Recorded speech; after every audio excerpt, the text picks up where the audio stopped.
అభినవ్ చేసిన మోసాన్ని తలుచుకుంటూ చాలా బాధపడుతుంది గ్రీష్మ. నేను ఒక మంచి గుర్తింపు పొందిన స్థానానికి వెళ్ళాలి అని అనుకుంటుంది. నన్ను హీనంగా మాట్లాడిన అభినవ్ దగ్గర తల ఎత్తుకునేలా ఉండాలి అని అనుకుంటుంది. ఈ విధంగా అనుకుంటూ పట్నం బయలుదేరుతుంది. అక్కడ ఒక ఫ్యాషన్ డిజైనింగ్ కోర్స్లో జాయిన్ అవుతుంది. ఇది ఇలా ఉండగా అభినవ్ సాండీతో ఎంతో హ్యాపీగా ఉంటాడు. గ్రీష్మను మోసం చేశాను అని బాధకూడా లేకుండా చాలా హ్యాపీగా ఉంటాడు. గ్రీష్మ మాత్రం ప్రతిరోజూ బోటిక్ వెళ్లి కోర్స్ నేర్చుకుంటుంది. ఒకరోజు సాండీకి ఫారెన్లో ఉన్న తన ఫాదర్ నుంచి కాల్ వస్తుంది. ఆయన సాండీతో ఈ విధంగా అంటారు. బేబీ ఎలా ఉన్నావ్? నీకు ఒక మంచి మ్యాచ్ వచ్చిందిరా. అబ్బాయి చూడడానికి చాలా బాగున్నాడు. మన స్టేటస్కి 10 టైమ్స్ ఎక్కువ ఉంటుంది. ఈ ఫారిన్ కంట్రీలో వారికి చాలా కంపెనీలు కూడా ఉన్నాయి. మన స్టేటస్కి అన్నికు perfect match. Thanks daddy good news చెప్పినందుకు. అబ్బాయి ఫోటో నాకు పంపించండి నేను చూస్తాను. అని చెప్పి సాండీ కాల్ కట్ చేస్తుంది. సాండీ ఫాదర్ ఫోటో పంపిస్తారు. ఆ ఫోటో చూడగానే మ్యాచ్ ఓకే అని అనుకుంటుంది. సాండీ ఆ విషయాన్ని తన ఫాదర్కి కాల్ చేసి చెప్తుంది. డాడీ నాకు ఈ మ్యాచ్ ఓకే. త్వరగా మీరు ఇండియా వస్తే పెళ్లి పనులు స్టార్ట్ చేద్దాం. సరేరా తల్లి, నేను వెంటనే ఇండియా వస్తున్నాను. నువ్వు పెళ్లికి ఒప్పుకోవడంతో ఎంత సంతోషంగా ఉంది. ఏంటి, సాండీ కాల్ లిఫ్ట్ చేయడం లేదు? ఏమై ఉంటుంది? ఆఫీస్కి కూడా రావడం లేదు. మరి ఒకసారి తన ఇంటికి వెళ్ళి చూద్దాం అని అనుకుంటూ సాండీ దగ్గరికి వెళ్తాడు. అక్కడ సాండీ ఫోన్లో ఈ విధంగా మాట్లాడుతూ ఉంటుంది. నాకు మీతో మ్యారేజ్ అవుతున్నందుకు చాలా సంతోషంగా ఉంది. I am very lucky girl in the world.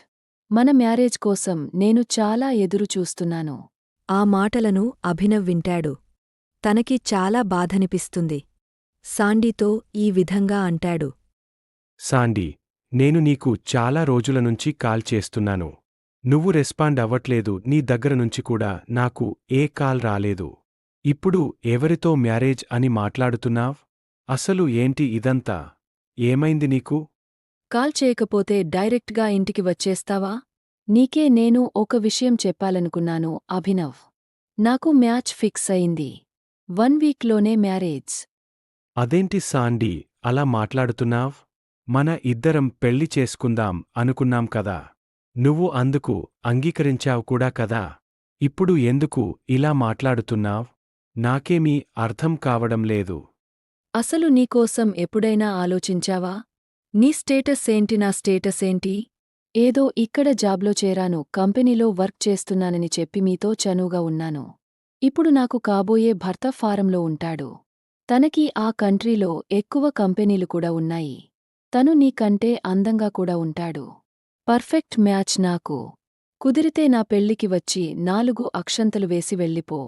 ఆ మాటలు వినగానే అభినవ్ బాధపడుతూ అక్కడ ఉండి వెళ్ళిపోతాడు. ఆ మరుసటి రోజు మళ్లీ సాండీని కలిసి ఈ విధంగా బ్రతిమిలాడుతాడు. ప్లీజ్ అలా అనవద్దు.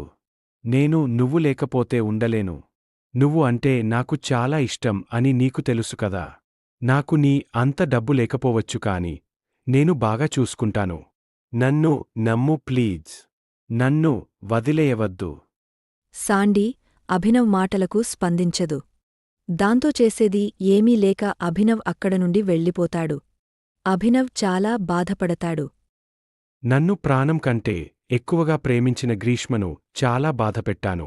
అనకూడని మాటలన్నీ అన్నాను. తను నన్ను చాలా ప్రాధేయపడింది కాని నేను డబ్బు మత్తులో ఉండి తనను విడిచిపెట్టాను. అందుకేనేమో దేవుడు ఈ విధంగా నన్ను శిక్షించారు అని బాధపడతాడు. గ్రీష్మ మాత్రం ఫ్యాషన్ డిజైనింగ్ కోర్స్ కంప్లీట్ చేసి ఒక బోటిక్ పెట్టుకుంటుంది.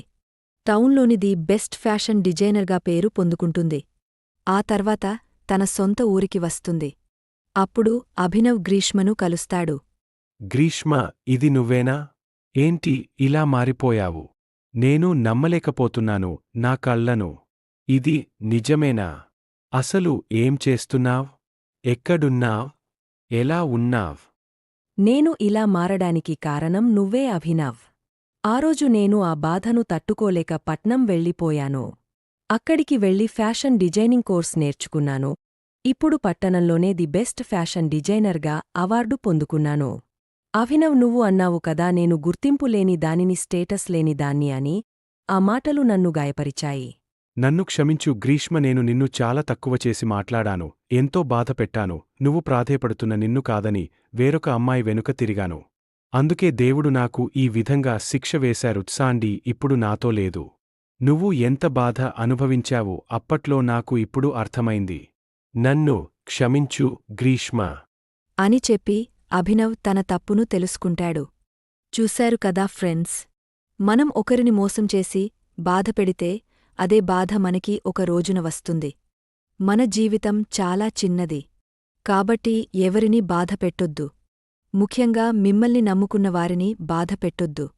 అభినవ్ తన తప్పును తెలుసుకున్నాడు కాని ఏమి లాభం, అన్ని పోగొట్టుకున్నాడు. ఉన్నప్పుడే కాపాడుకోవాలి. చేయి జారాక పట్టుకుందాం అన్న మనకి తిరిగరాదు. ఫ్రెండ్స్, మీకు ఈ స్టోరీ నచ్చినట్లయితే please like, share and subscribe. Thanks for watching many stories.